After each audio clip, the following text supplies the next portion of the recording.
Bismillahirrahmanirrahim. Alhamdulillahilladzi an'ama 'alaina bi ni'matil iman wal islam. Wassalatu wassalamu ala sayyidil anam wa ala alihi wa ashabihi al-kiram. Subhanaka la ilma lana illa ma 'allamtana innaka antal alimul hakim. Rabbi shrah li sadri wa yassir li amri wahlul 'uqdatam min lisani yafqahu qawli, amma ba'd. Hadratal muhtaramin wal mukarramin, para alim wal ulama, para hujaj, wabil khusus Ketua DKM Masjid Al-Ittihad beserta para pengurusnya, jamaah sidang salat subuh rahimani wa rahimakumullah. Alhamdulillahi rabbil alamin. Kita bersyukur kepada Allah bisyukril lisan, memperbanyak kalimat tahmid. Alhamdulillah wa huwa afdhalud du'a. Alhamdulillah itu adalah utama-utamanya doa. Atau dengan syukur senantiasa kolbu ruhani kita, kolbu yang bersifat ruhani. Karena kolbu ada yang bersifat jasadi dan ada kolbu yang bersifat ruhani. Dalam kolbu ruhani inilah bertempat bersemayam daripada hakikat terima kasih kepada Allah, menimbulkan sifat husnudon atas segala takdirnya Allah, kudrat dan iradatnya Allah subhanahu wa ta'ala. Kenapa kita berbicara masalah rasa? Karena Allah itu adalah zat yang maha gaib. Ketika kita mengabdi kepada Allah, ketika kita menyembah kepada Allah, tidak cukup hanya dengan lahiriah saja. Allah bersifat zahir, Allah bersifat batin. Maka ketika kaitannya dengan batin adalah kaitannya dengan dauq. Dan dauq atau rasa itu adalah di dalam qalbu rohani kita. Atau dalam makna syukur yang sebenarnya menggunakan segala bentuk kenikmatan yang diberikan oleh Allah dalam rangka apa-apa yang diridhoi oleh Allah.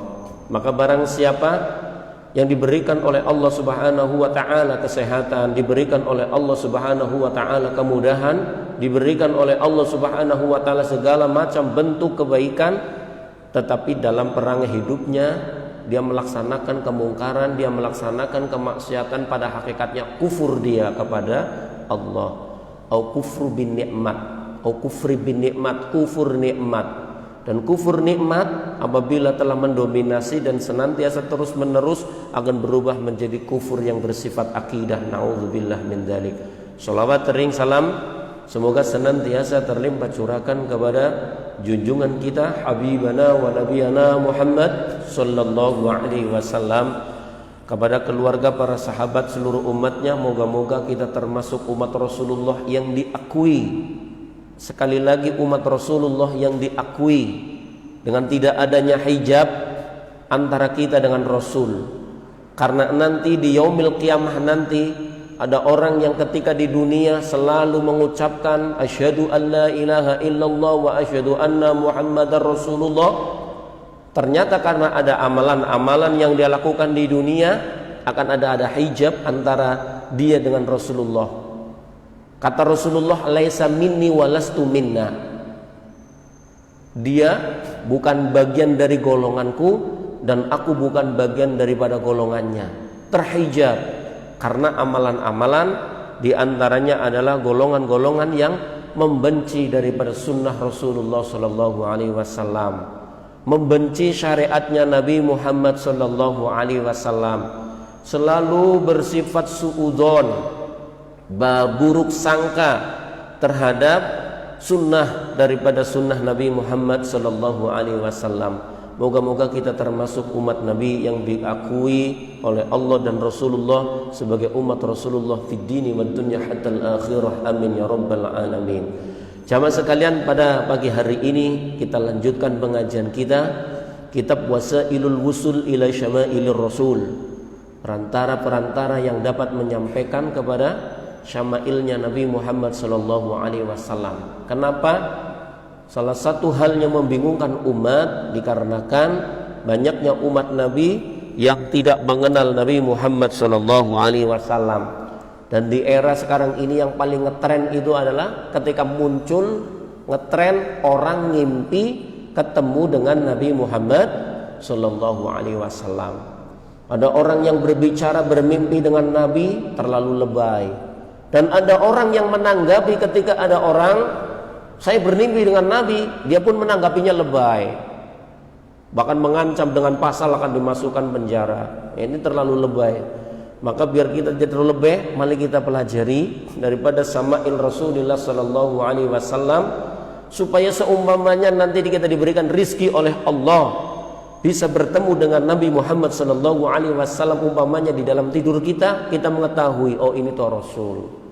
Kita tidak ditipu, ini loh Rasul. Oh ternyata karakter apa yang dikaji dalam kitab-kitab ulama yang menerangkan bagaimana bentuk fisik Nabi Muhammad Sallallahu Alaihi Wasallam, bagaimana kebiasaan Nabi Muhammad Sallallahu Alaihi Wasallam sesuai dengan syariat. Mencocokkan syariat dengan segala sesuatu adalah penting. Bismillahirrahmanirrahim. Al-faslus tsani, fasal yang kedua, fasal yang ketiga. Al-faslus tsalisu, fasal yang ketiga, fi sifati sya'rihi sallallahu alaihi wasallam, di dalam menerangkan sifat rambut Nabi Muhammad sallallahu alaihi wasallam wa syaibihi, dan menerangkan uban Nabi Muhammad sallallahu alaihi wasallam, khudabilan, dan juga daripada sifat cat rambut yang dimiliki oleh Nabi Muhammad sallallahu alaihi wasallam, wa ma yata'allaqu bidzalika, dan apa-apa yang berkaitan dengannya. Karena Rasulullah sallallahu alaihi wasallam rajul sya'ri hasanahu, Nabi Muhammad sallallahu alaihi wasallam itu adalah seorang laki-laki yang rambutnya bagus. Rambutnya bagus, laisa bisabiti. Laisa bisabati. Rambut Rasulullah sallallahu alaihi wasallam itu tidak lurus, walal ja'dil qatit atau qatati, dan tidak juga rambut yang dimiliki oleh Nabi Muhammad sallallahu alaihi wasallam itu keriting. Jadi rambutnya Nabi tidak lurus, tidak keriting. Kalau bahasa kita apa ya? Bergelombang, ikal ya, ikal. Tidak keriting, tidak lurus, itu rambut yang dimiliki oleh Nabi Muhammad sallallahu alaihi wasallam. Maka kalau ada orang-orang ngaku saya ketemu Nabi Muhammad SAW tadi malam mimpi, bagaimana Nabi Muhammad SAW yang kamu ketahui ketika mimpi? Nabi Muhammad SAW rambutnya lurus, lurus rambutnya kayak iklan sampo. Bohong, itu bukan Nabi Muhammad SAW. Bagaimana rambut Nabi Muhammad SAW? Rambut Nabi Muhammad SAW keriting, itu bukan Nabi Muhammad SAW, itu kayaknya sahabatnya. Karena sekarang banyak orang punya kehebatan mimpi dengan Nabi Muhammad SAW.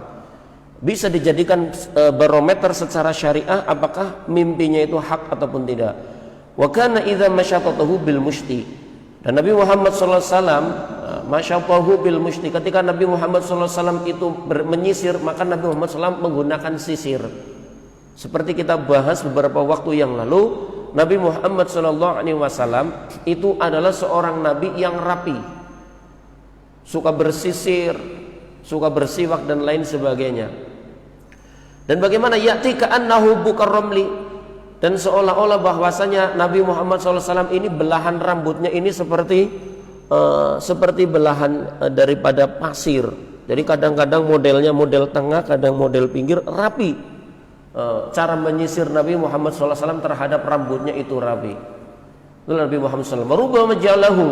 Warubama ja'alahu khadaira arba'an, dan ada kalanya Nabi Muhammad SAW itu menjadikan rambutnya menjadi empat jalinan, depan dua, belakang dua, tengah-tengah telinga. Yukhriju kulla udhunin min bainil khadirataini, yang keluar telinganya muncul daripada kedua jalinan ke depan dan ke belakang itu. Kadang model empat begini rambutnya Nabi Muhammad SAW. Warubama ja'ala sya'rahu ala udhunaihi fatabdu sawalifuhu talak. Jadi Nabi Muhammad SAW terkadang juga menjadikan rambutnya ini menjadi ja'ala sya'rahu ala udhunaihi, menjadi daripada di atas daripada kedua telinganya, sehingga kelihatan daripada putih-putih yang dimiliki daripada permukaan lehernya. Nabi Muhammad SAW adalah orang yang rapi dalam penampilan rambut. Nah, ini dapat kita ambil sunnahnya apa? Sunnah merapikan rambut. Jadi jangan Nabi tidak pernah mencontohkan tasyabuh, tidak pernah mencontohkan tasyabuh seperti tasyabuh lil mar'ah atau tasyabuh lin nisa ataupun tasyabuh kepada yang lain yang menjadikan nanti potongan rambut menjadi, ya contoh ada rambut-rambut yang potongannya nggak pas lah, ada potongan-potongan rambut yang nggak pas yang sesuai dengan kebiasaan. Wa kana sya'ru Rasulillah sallallahu alaihi wasallam dunal jummati. Jadi rambutnya Nabi Muhammad sallallahu alaihi wasallam itu tidak terlalu banyak pernak-pernik, tidak banyak hiasan-hiasan wafaqal wafur, dan tidak berlimpah daripada berbagai macam sesuatu yang ada di dalam rambutnya. Tidak ada ikatan-ikatan, tidak pakai segala macam pernik-pernik yang ada di rambutnya. Wa kana sya'ruhu sallallahu alaihi wasallam yatribu ila mankibaihi wa katsiran ma yakunu ila syami udunaihi. Dan bahwasanya rambut Nabi Muhammad sallallahu alaihi wasallam itu ya sampai kepada pundaknya, dan lebih banyak lagi adalah sampai kepada cupingnya, panjangnya kadang sampai pundak, kedua pundaknya, bahunya, kadang sampai ke telinganya. Itulah rambut yang dimiliki oleh Nabi Muhammad sallallahu alaihi wasallam. Wa kana sallallahu alaihi wasallam yazdilu sya'rahu. Nabi Muhammad sallallahu alaihi wasallam terkadang itu menyisir rambutnya ke belakang, menyisir ke belakang, seperti bapak-bapak sisiran ke belakang. Wa kanal musyrikuna yafrukuna ru'usahum wa kana ahlul kitab. Nah, sedangkan orang-orang musyrik ini ya berbeda dengan umumnya daripada wa kana ahlul kitab yasduluna ru'usahum. Ahlul kitab itu ya melepas ke belakang atau menyisir ke belakang, menundukkan daripada rambut kepalanya. Wa kana yuhibbu mafaqatu ahlil kitab. Dan Nabi Muhammad SAW ini cenderung lebih dominan terhadap apa yang dilakukan oleh ahlul kitab daripada melakukan apa yang dilakukan oleh kaum musyrikin. Nah, tetapi kemudian summa farraqa Rasulullah sallallahu alaihi wasallam ra'sahu. Tetapi kemudian Rasulullah pun tidak menyerupai apa yang dilakukan oleh orang musyrik, dan juga tidak menyerupai apa yang dilakukan oleh ahlul kitab, punya potongan rambut sendiri begitu sempurna. Sampai masalah rambut saja Nabi Muhammad sallallahu alaihi wasallam ya berusaha untuk menyelisihi apa-apa yang dilakukan oleh orang-orang daripada musyrikun dan juga daripada orang-orang ahlul kitab. Pelajarannya apa Bapak-bapak sekalian? Dalam masalah yang kelihatannya bersifat jasadi saja, berusaha untuk menghindari tasyabuh. Apalagi masalah-masalah yang kaitannya dengan akidah. Seperti contoh kemarin, tanggal 25 Desember. Orang kalau ini dengan akidahnya akan ikhtiyat. Ikhtiyat. Toleransi, tasammu tetap harus diperhatikan. Lakum dinukum waliyadin. Kita toleransi, kita tasamu, menghargai, tapi tetap harus bisa membedakan manakah yang itu merupakan akidah, manakah yang itu merupakan muamalah. Jangan menyeret-nyeret masalah akidah dijadikan muamalah. Kan ada yang membolehkan, betul ada yang membolehkan. Tetapi orang yang membolehkan itu sudah punya keyakinan bahwa tidaklah di dalam dirinya tidak ada tasdik, tidak ada tasdik membenarkan bahwa ono itu benar begitu. Pertanyaannya kembali kepada kita, sudahkah dalam diri kita tasdik? Sudahkah dalam diri kita paham sejarahnya sehingga tidak ikut-ikutan ya? Sehingga tidak ikut-ikutan kita itu bukan karena kan ada yang membolehkan. Nah, ini bukan masanya lagi. Di dalam masalah akidah ini bukan masalahnya lagi kita itu hanya taklid buta, tapi di sini perlu digali argumentasi syar'inya sehingga muncul ittiba, bagi kita adalah bukan lagi muqallid buta, tetapi yang muncul adalah muttadi', orang yang mengikut tapi tahu argumentasi, bukan hanya ikut mengetahui dalil atau argumentasi, tetapi juga tidak ada tasdik terbersit dalam qalbu kita bahwa ono benar sehingga muncul ucapan selamat. Paham maksud saya ya? Yang kemarin itu sempat ramai Ini kembali ke sini loh. Kalau ucapan kita saya kan ikut yang membolehkan. Oh monggo, nggak masalah.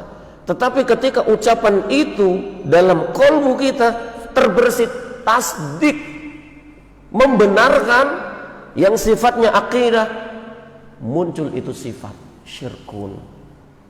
Makanya ikhtiyatnya apa? Diem. Udah, lakum dinukum waliyadin. Moga-moga bisa dipahami Bapak sekalian. Tersirat saja. Wa kana sallallahu alaihi wasallam wa kana Rasulullah sallallahu alaihi wasallam hasan as-sabalati. Rasulullah sallallahu alaihi wasallam itu adalah orang yang bagus rambut godeknya. Apa ini namanya? Nah, cambang ya. Rambutnya cambangnya bagus. Wa man as-sabalati muqaddimul ya, muqaddamul lahyati ya. Ya, sabalah itu adalah pendahuluan daripada jenggot. Ya, benar cambang. Wa kana sallallahu alaihi wasallam kasal lahyati. Rasulullah sallallahu alaihi wasallam itu adalah seorang yang tebal jenggotnya. Bersyukurlah orang-orang yang jenggotnya tebal. Tapi jangan pesimis bagi orang yang tidak punya jenggot. Jenggotan ya syukur, enggak jenggotan juga syukur. Wa kana yu'fi lihyatahu wa yakhudhu min syaribihi. Rasulullah sallallahu alaihi wasallam adalah orang yang memelihara jenggotnya dan mencukur atau memotong atau mengambil daripada kumisnya. Sunnah Nabi itu mencukur atau memotong tipis kumis dan memelihara jenggot. Dan kalau dalam samal ini diterangkan bagaimana panjangnya jenggot Nabi. Panjangnya jenggot Nabi tidak lebih daripada satu kepal tangan. Kebetulan jenggot-jenggot kita pada hilang semua.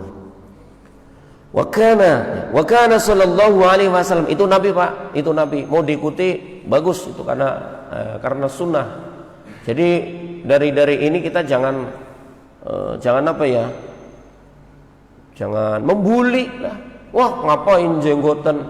Wah, ngapain ngerok kumis? Jangan, itu memang kalau dia niatnya adalah ittiba ila sunnati Rasulillah, kalau memang dia niatnya ittiba kepada sunnah Rasul, ya biarin. Berarti dia cinta kepada Nabi Muhammad sallallahu alaihi wasallam.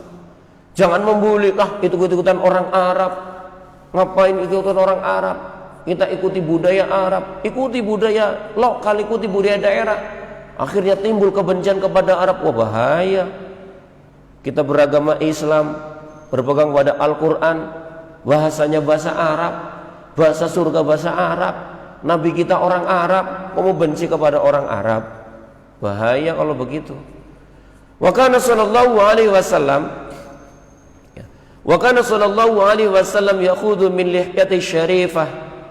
Jadi Nabi Muhammad sallallahu alaihi wasallam itu memangkas daripada jenggotnya yang mulia, min ardiha wa tuliha, daripada lebar atau luasnya dan panjangnya. Jadi artinya dalam hadis ini jangan dimakan mentah-mentah. Nabi Muhammad SAW tidak punya jenggot.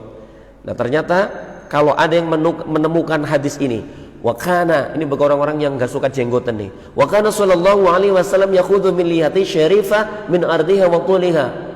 Ini kalau ada orang yang menemukan begini, bahwa Nabi Muhammad SAW itu mencukur jenggot, mencukur daripada jenggotnya yang mulia, daripada luas dan panjangnya, itu hadis riwayat Imam Tirmidzi, tapi dalam paham jumhurul ulama ahli hadis itu hadisnya adalah dhaif. Kalau orang-orang yang tidak suka kepada orang yang jenggotan menggunakan hadis ini, mohon maaf, hadisnya adalah dhaif. Ini musannifnya objektif menyampaikan ini hadisnya adalah hadis Tirmidzi dhaif. Maka sallallahu alaihi wasallam yuksiru tasrih lihyatihi. Nabi Muhammad sallallahu alaihi wasallam itu adalah orang yang suka menceraikan itu maksudnya begini-giniin jenggotnya. Jadi bukan dikumpulin jadi satu dikepang kayak Pepi, bukan Pak Marsono, bukan begitu.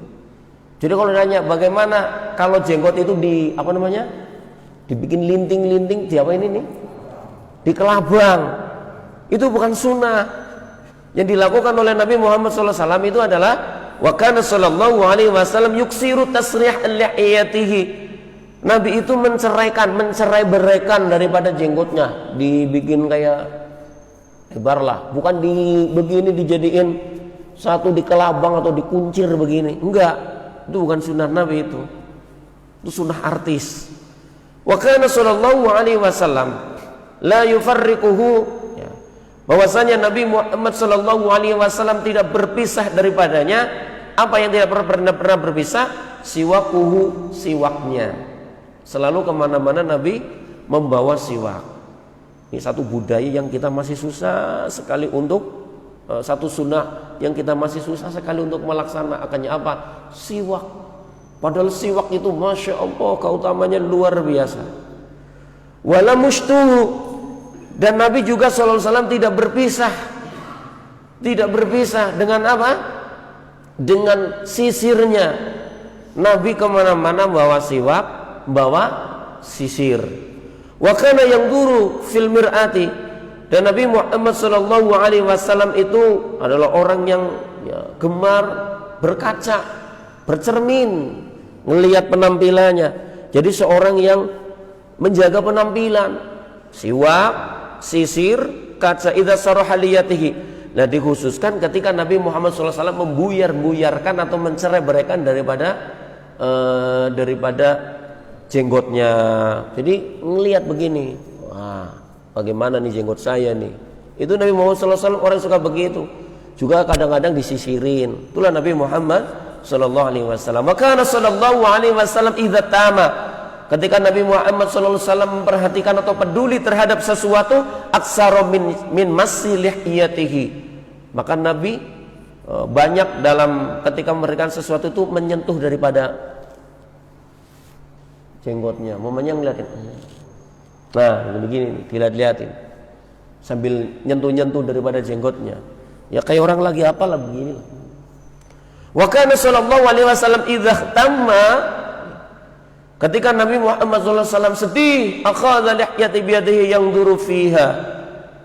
Ketika Nabi Muhammad sallallahu alaihi wasallam sedih, jenggotnya di ini apa namanya, kayak ditarik-tarik begini, dilihatin sedih Nabi Muhammad. Wa kana sallallahu alaihi wasallam, ini yang sunnah bagi kita. Wa kana sallallahu alaihi wasallam idza tawaddaa khallala lihyatahu bil ma. Ketika Nabi Muhammad sallallahu alaihi wasallam berwudu, maka Nabi menyelai jenggotnya, ya, menyenyai jenggotnya dengan air, disela-selain supaya airnya masuk ke dalam daripada jenggot tersebut. Jamaah sekalian rahimani wa rahimakumullah, demikian luar biasa apa yang dilakukan oleh Nabi Muhammad sallallahu alaihi wasallam, dan ini termasuk sunnah-sunnah yang pasti di dalamnya itu mengandung hikmah, ya. Yang di dalamnya ini sunnah itu pasti mengandung hikmah yang luar biasa.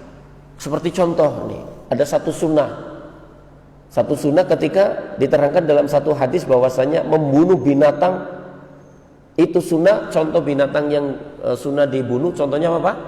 Cecak, ya. Pertanyaannya adalah kenapa Rasulullah memerintahkan cecak dibunuh? Ternyata akhir-akhir ini kan baru ketahuan ternyata secara medis bahwa cecak itu kan mengandung bakteri, ya Pak, ya. Bersentuhan kulitnya aja bisa kena bakteri, apalagi ketika cecak itu kena makan atau apa, atau ada bakteri-bakteri yang bisa menyebabkan diare dan sebagainya. Jadi setiap sunnah, setiap hal yang dilakukan oleh Nabi, dan itu yang dianjurkan untuk dicontoh, ambil sunnah itu menganjurkan sunnah yang untuk dicontoh kepada kita, itu di situ pasti ada hikmah. Dan setiap larangan yang dilarangkan oleh Nabi itu di situ pasti ada mudarat. Nah, kayak kita digambarkan begini-begini, Nabi begini-begini, kenapa mesti kita mengikutinya? Karena di sini ini ada hikmah yang luar biasa. Wa kana sallallahu alaihi wasallam yuksiru dan narasihi wa tasrih lihiyatihi. Nabi Muhammad sallallahu alaihi wasallam itu adalah seorang nabi yang suka memberikan minyak atau meminyaki daripada rambutnya, meminyaki daripada kepalanya, pakai minyak rambut. Wa tasrih lihiyatihi, dan menyisir daripada jenggotnya. Wa yuksiru tikhadul qina, dan juga Nabi Muhammad SAW itu adalah, ya, memperbanyak memperbanyak daripada minyak kepada tudung. Kalau kita itu tutup ya, kayak semacam kain begini ditutup, tutup kepala, yang ujung-ujungnya di dalamnya itu banyak nanti ada minyak-minyaknya. Wa kana Rasulullah sallallahu alaihi wasallam idza dahana, ketika Nabi Muhammad sallallahu alaihi wasallam menuangkan minyak sobak, maka Nabi menuangkan fi rohatihi, di telapak tangannya, al yusra yang kiri. Fabada'a bihajibaihi, kemudian Nabi Muhammad sallallahu alaihi wasallam memulai meminyaki daripada kedua alisnya. Summa ainihi, diminyaki oleh Nabi. Summa ra'sihi, kemudian daripada kepalanya. Wa kana sallallahu alaihi wasallam yuhibbut tayammuna, Nabi Muhammad sallallahu alaihi wasallam adalah seorang nabi yang suka memulai sesuatu itu dengan menggunakan daripada bagian kanan. Pertama adalah fi tuhurihi idza tatahhara, di dalam bersuci ketika beliau bersuci, di dalam hal-hal yang kaitannya dengan bersuci, kesucian ketika beliau bersuci, menggunakan didahulukan anggota-anggota yang kanan. Berwudu dengan berwudu dengan anggota yang kanan, mandi jinabah dengan anggota kanan. Jadi orang mandi jinabah kan sunnahnya ambil air, kalau nggak pakai kucuran, yang pertama diguyur bagian anggota badan yang kanan sini. Setelah anggota kanan baru tengah-tengah dari kepala ini, baru bagian kiri. Nabi sallallahu alaihi wasallam yuhibbut tayammuna fi tuhurihi idza tatahhara wa fi tarajjulihi idza tarajjala, dan Nabi Muhammad sallallahu alaihi wasallam suka memulai bagian yang kanan ketika beliau contohnya adalah menyisir rambut. Daripada rambut beliau menyisir pun diutamakan bagian yang kanan. Wa finti'alihi idzan ta'ala, dan Nabi Muhammad sallallahu alaihi wasallam itu suka memulai daripada anggota yang kanan ketika beliau memakai sendal. Berarti kalau bapak-bapak saya pakai sendal, pakai sepatu, pakai kaki kanan dulu, niatnya ittiba ila sunnati Rasulillah, dapat pahala Pak. Menyisir bagian kanan dapat pahala, mandi bagian kanan dapat pahala, karena niatnya ittiba atau mengikuti kepada sunnah Nabi Muhammad sallallahu alaihi wasallam.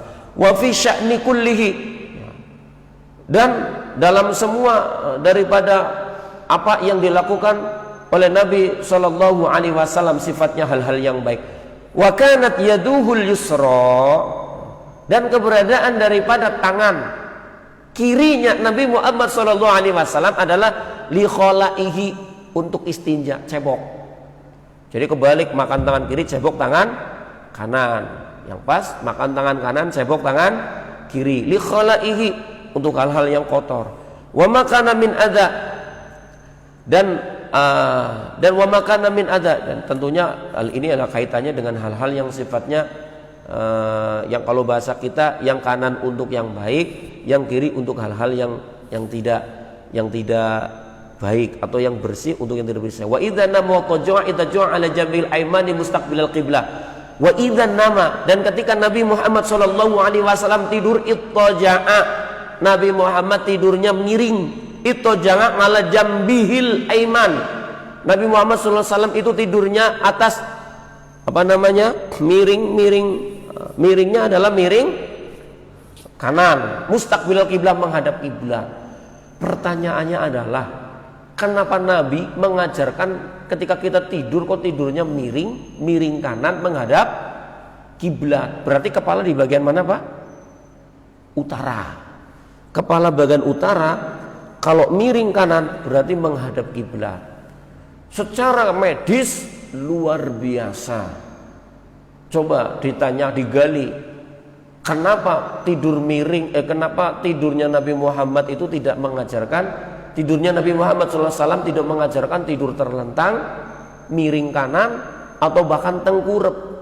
Kenapa yang diajarkan oleh Nabi Muhammad kok tidur miringnya miring kanan, di lambung bagian kanan?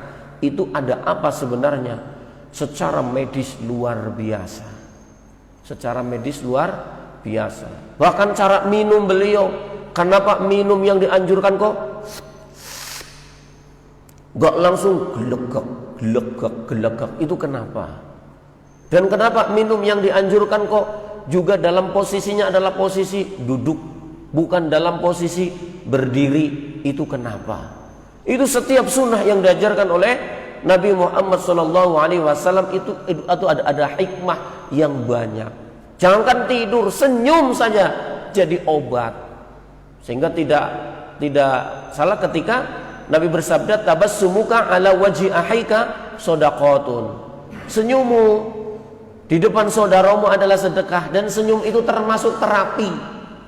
Orang yang banyak senyum karena bahagia, karena plongnya, karena leganya hatinya, insya Allah sehat. Sebaliknya orang yang selalu bersengut karena mungkin dalamnya menahan sesuatu, mangkal atau apa, banyak penyakit itu. Banyak penyakit. Maka mari kita bikin jiwa kita plong dan banyak-banyak senyum. Nggak usah terlalu banyak pikiran, apalagi lagi banyak penyakit, lebih baik happy. Ini supaya menjadikan imunitas kita juga, imunitas tubuh kita naik. Termasuk dalam pola tidur Nabi mengajarkan idza nama wattaja'a ittaja'a ala jambil aimani. Nabi itu tidurnya miring di atas lambungnya bagian kanan, dan Nabi menghadap kiblat. Cobalah praktekkan tidur semacam ini, insya Allah akan memberikan dampak yang positif bagi kesehatan kita. Wa kana sallallahu alaihi wasallam yaj'alu yaminahu li aklihi. Nabi Muhammad sallallahu alaihi wasallam menjadikan hal-hal yang bagian kanan di diri beliau adalah li aklihi. Karena makan beliau, menjadikan tangan kanan beliau adalah li aklihi. Makan beliau, wa syurbihi, minum beliau, wa wudu'ihi, wudu beliau, wa siyabihi, memakai pakaian beliau. Jadi pakai pakaian itu juga aturannya, sunnah nabinya ya tangan kanan dulu, jangan tangan kiri dulu. Wa akhidhihi, ya mengambilnya sesuatu beliau, wa ngatoihi, dan mengasihnya beliau. Kalau ngasih pakai kanan, jangan nih saya kasih pakai kiri. Wa shimalahu, dan menggunakan tangan kanan beliau lima siwa dzalika, untuk hal-hal selain ini. Ini ajaran Nabi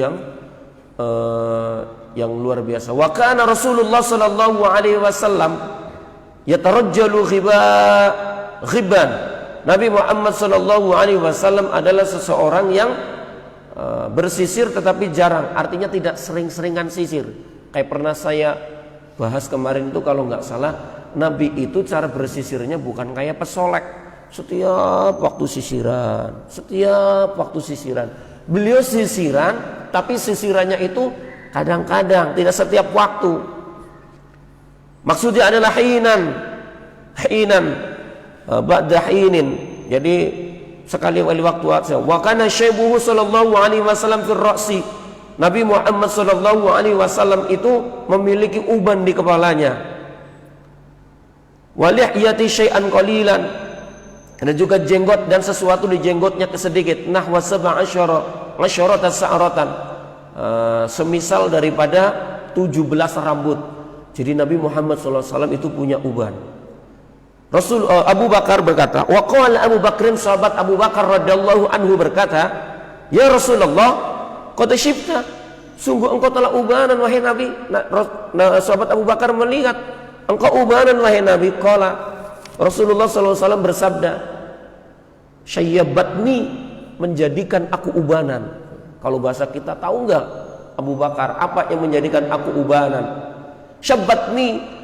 Syayyabatni Hudun, telah menjadikan uban aku surat Hud, wal Waqi'ah, dan surat Waqi'ah, wal Mursalat, dan surat Mursalat, wa amma yatasaalun, surat amma yatasaalun, wa idza syamsu kuwirat, dan surat idza syamsu kuwirat. Jadi Nabi Muhammad SAW mengatakan bahwasanya yang menjadikan beliau ubanan ini adalah surat Hud, surat Waqi'ah, surat Mursalat, surat amma yatasaalun, dan idza syamsu kuwirat.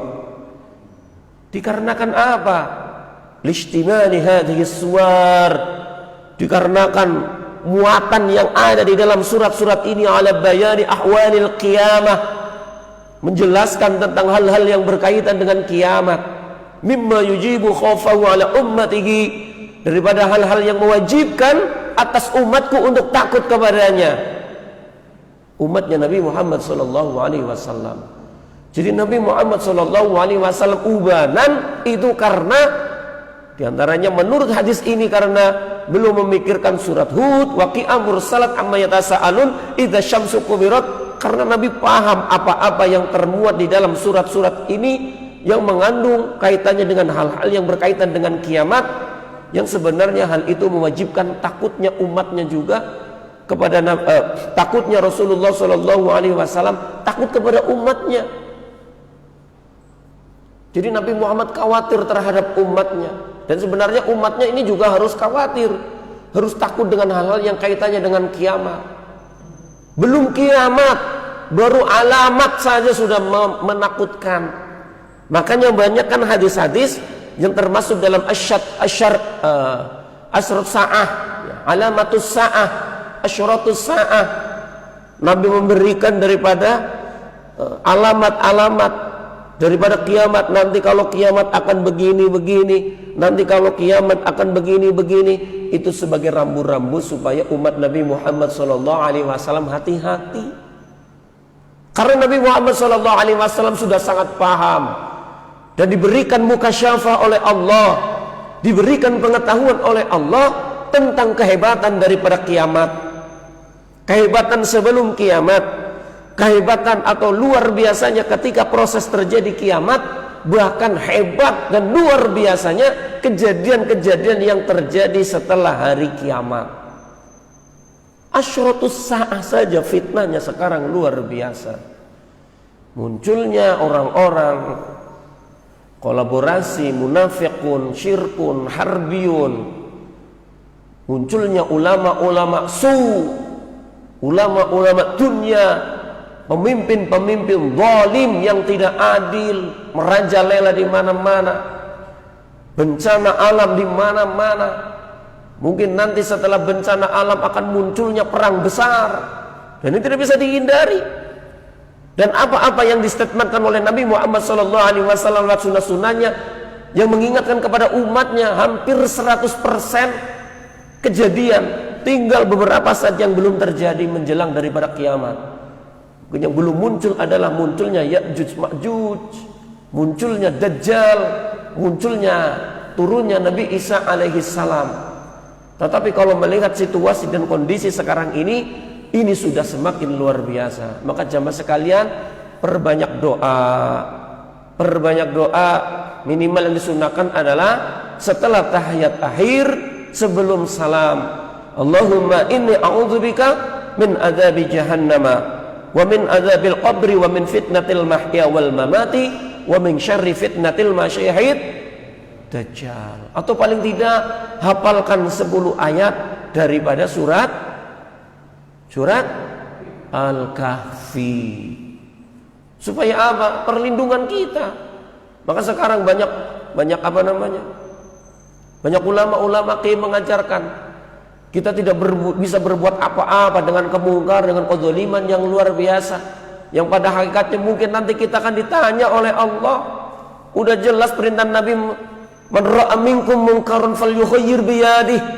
Barang siapa yang melihat kemungkaran di antara kalian, maka hendaknya cegah dengan tangannya, cegah dengan kemampuan kekuasaannya yang dia miliki. Apabila kita melihat kemungkaran, apabila tidak mampu dengan lisannya, apabila dia tidak mampu dengan hatinya, dan itu adalah ad'aful iman, lemah-lemahnya iman. Intinya kalau ada kemungkaran sebagai contoh adalah cegah dengan tangan kalau mampu. Kalau tidak mampu dengan tangan, dengan lisan. Kalau tidak mampu dengan hati kita. Bukan malah membenarkan, menjadi pendukung daripada kemungkaran-kemungkaran itu. Dan itu tidak akan terjadi. Karena sekarang jamaah sekalian, banyak orang yang berprinsip begini, lebih baik kita cari aman saja, berusaha jadi orang baik. Benar yang dikatakan oleh Nabi, di akhir zaman nanti akan banyak orang-orang baik.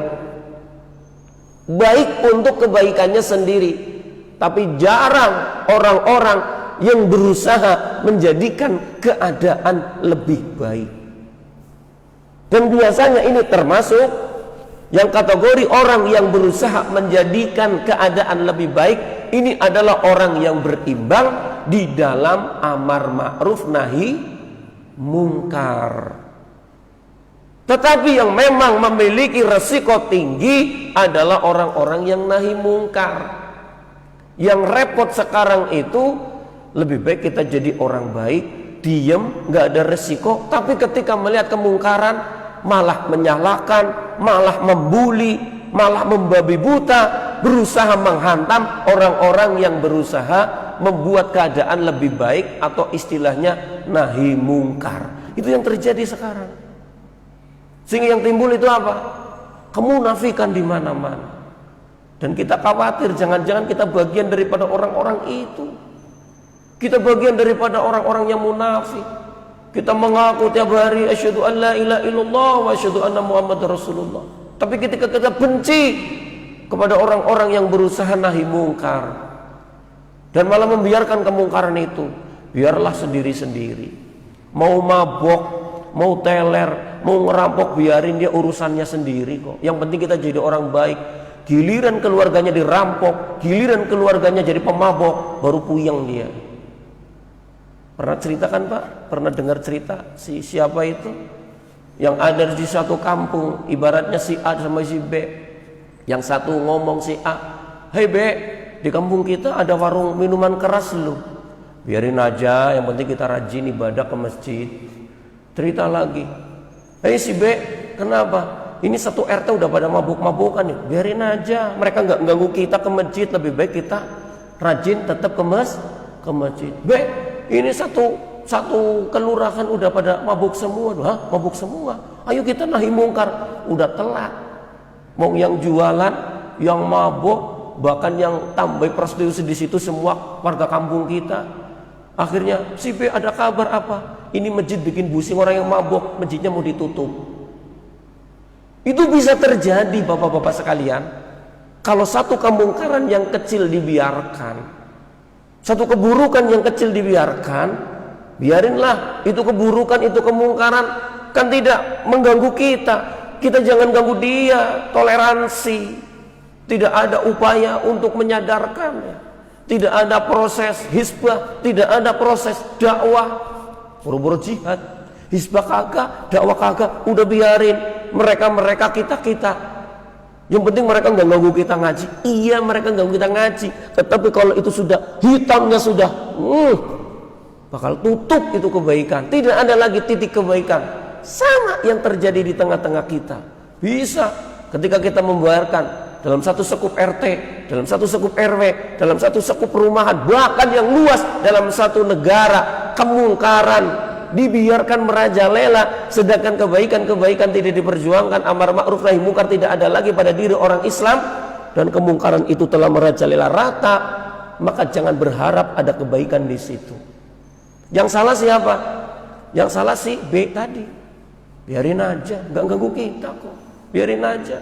Nah, nggak ganggu, biarin itu yang akhirnya timbul penyesalan.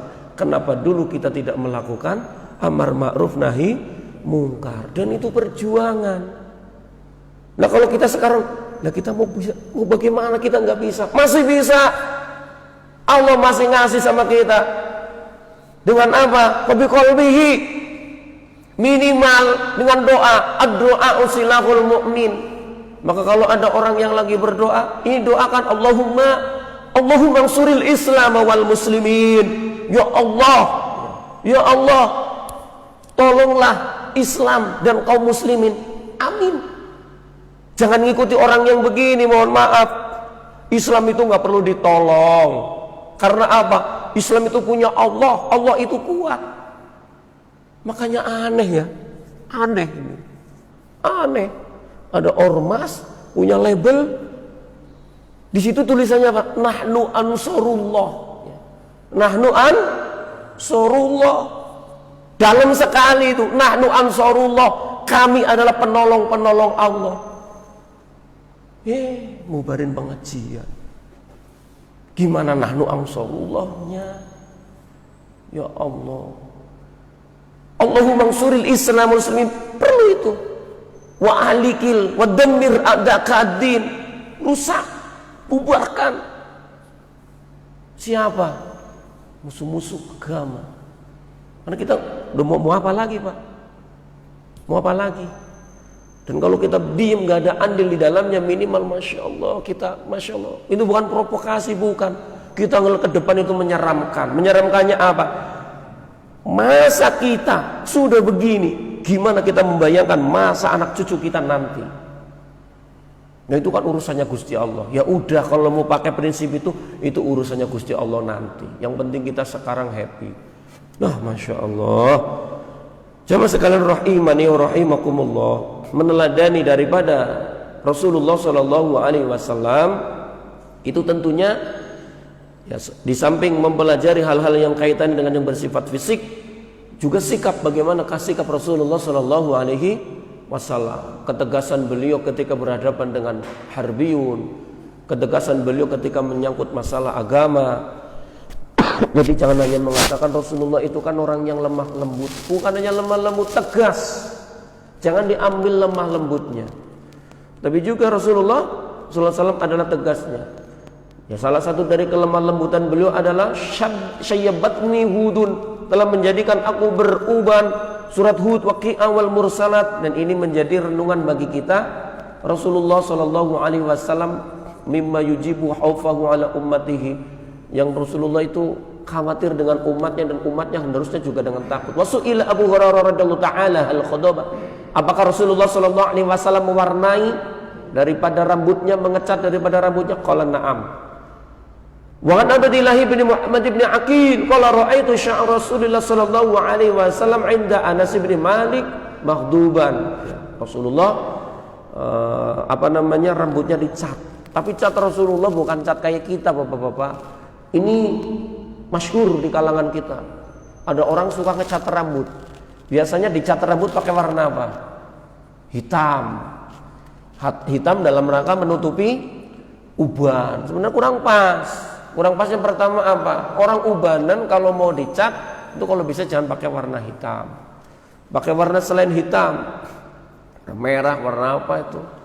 Dan hati-hati kalau mau mengecat, jangan memakai cat yang sifatnya nanti menjadikan ibadah tidak sah.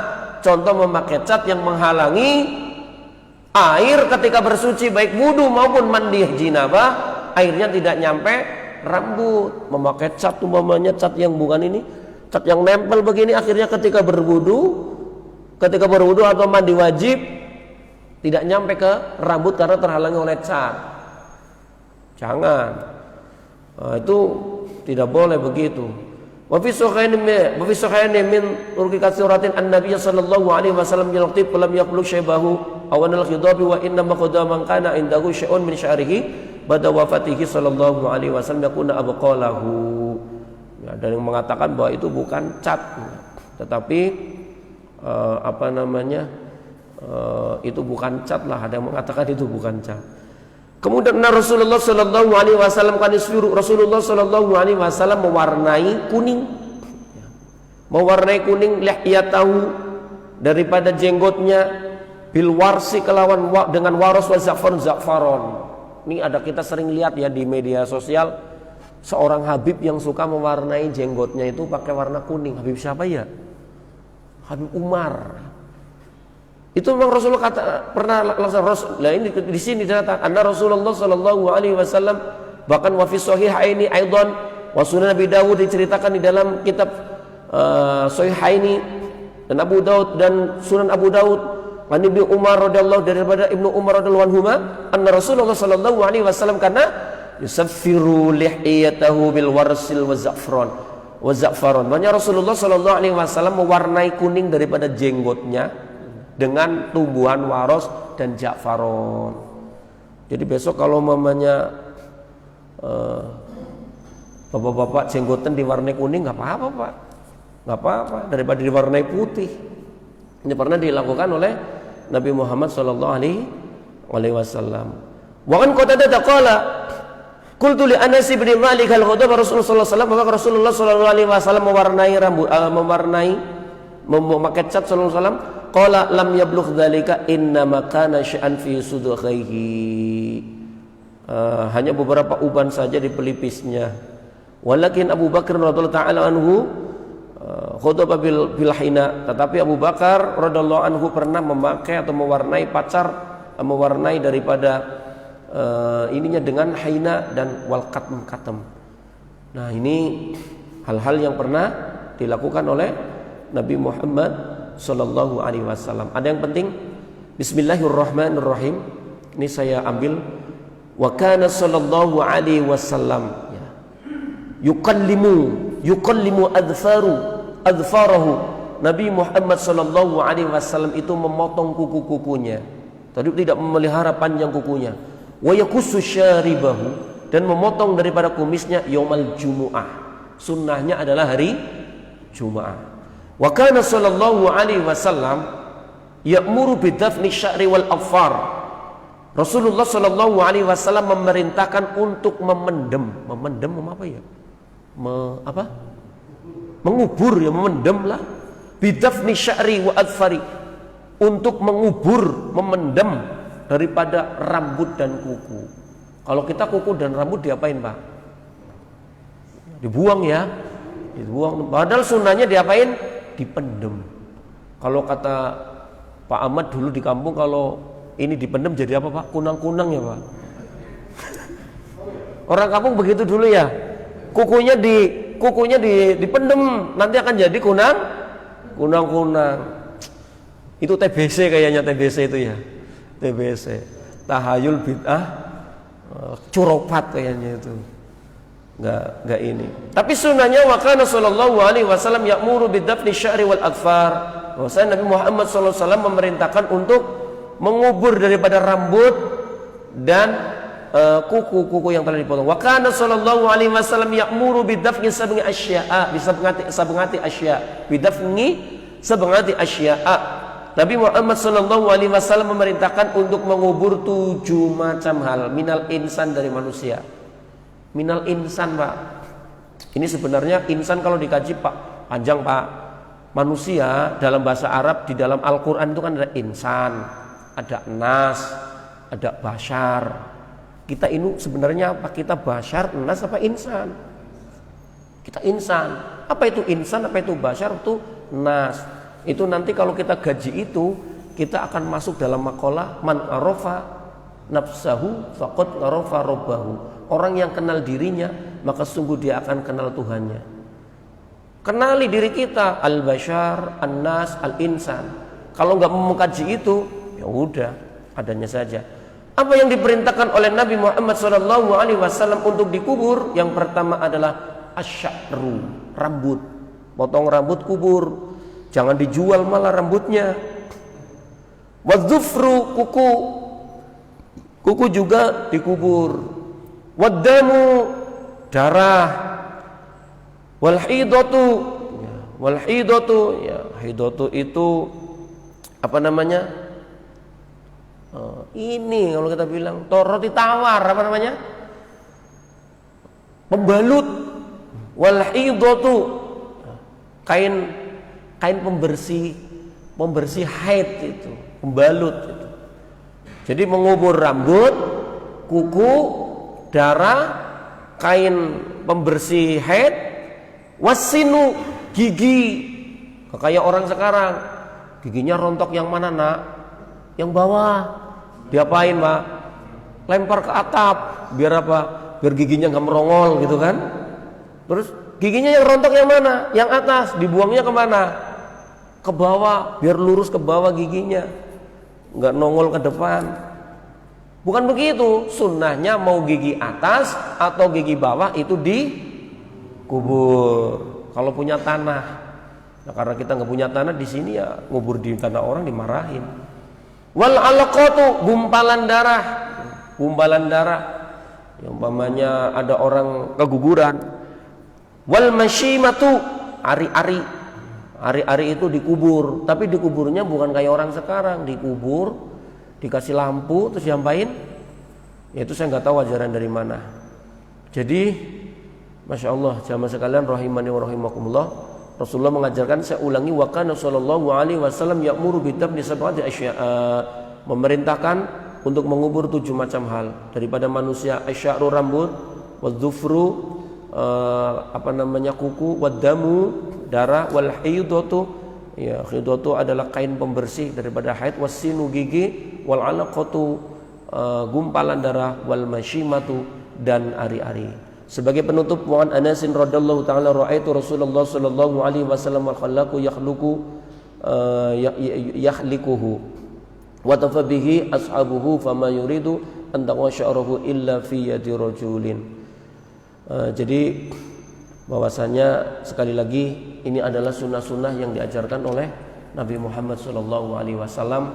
Moga-moga kita bisa, ya meskipun tidak 100% bisa meneladani apa yang menjadi sunnah Nabi Muhammad sallallahu alaihi wasallam. Dan tidak kalah pentingnya bukan hanya sunnah-sunnah yang bersifat dengan lahir, tapi sunnah-sunnah yang kaitannya dengan akhlak-akhlak yang lain, terlebih sebagai pegangan kita hidup di akhir zaman. Moga-moga menjadi orang-orang yang seimbang dan tetap terjaga kita diakui sebagai umatnya Nabi Muhammad sallallahu alaihi wasallam. Waspada, sekali lagi waspada masalah iman, masalah akidah. Sehingga tidak salah kalau mungkin ada ulama, ada ustadz yang bilang kalau ada orang suka membenarkan ininya orang, sedangkan ke temannya sendiri satu akidah suka menyalahkan dan sebagainya. Coba di cross check daripada ibadah sholatnya, terutama sholat subuh berjamaahnya. Semoga Allah menjadikan kita hamba-hamba yang selamat dunia dan akhirat. Amin ya rabbal alamin. Al-Fatihah. A'udzubillahi minasyaitonir rajim. Bismillahirrahmanirrahim. Alhamdulillahi rabbil alamin arrahmanir rahim. Iyyaka na'budu wa iyyaka nasta'in ihdinas siratal mustaqim. Siratal ladzina an'amta 'alaihim ghairil maghdubi 'alaihim waladdallin. Bismillahirrahmanirrahim. Alhamdulillah rabbil alamin. Allahumma shalli ala Muhammadin wa ala ali Muhammad. Rabbana ighfir lana wa li ikhwanina alladhina sabaquna bil iman wa la taj'al fi qulubina ghillan lil ladzina amanu rabbana innaka ra'ufur rahim. Alhamdulillahi rabbil alamin. Rabbana anfa'na bima 'allamtana rabbana 'allimna alladhi yanfa'una rabbana faqqihna wa faqqihna lil muqarrabati lana fi dinina rabbana iftah bainana wa bain qaumina bil haqqi wa anta khairul fatihin. Allahumma ansur al islam wal muslimin wa ansur ikhwanal muslimin wa ansur jami'al mujahidin fi sabilillahi rabbil alamin. Rabbana taqabbal minna innaka antas samiul alim wa tub 'alaina innaka antat tawwabur rahim. Rabbana atina fid dunya hasanah wa fil akhirati hasanah wa qina adzabannar. Alhamdulillah rabbil alamin. Bismillahirrahmanirrahim. Subhanakallahumma wa bihamdika asyhadu an la ilaha illa anta astaghfiruka wa atubu ilaik. Wal 'afwu minkum. Assalamualaikum warahmatullahi wabarakatuh.